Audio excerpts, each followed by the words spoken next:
আসসালামু আলাইকুম। প্রিয় দেশবাসী সবাই কেমন আছেন? আমরা বাংলাদেশের জনগণ যেমন, আমরা উপহারও পাইছি তেমন।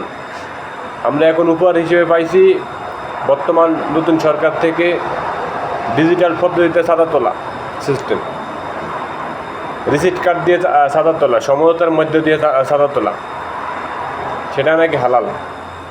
আমাদের বর্তমান সরকার আমাদেরকে খুব দারুণ একটা জিনিস উপহার দিছে, সেটা হলো ডিজিটাল চাঁদা।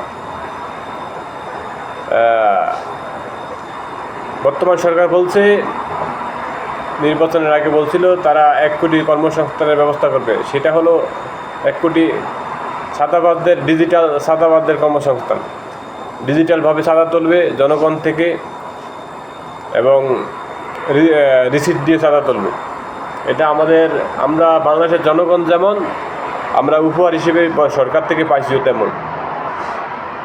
আসলে আমরা বাংলাদেশের জনগণই কপাল পোড়া, আমাদের চাঁদা দিতেই হবে।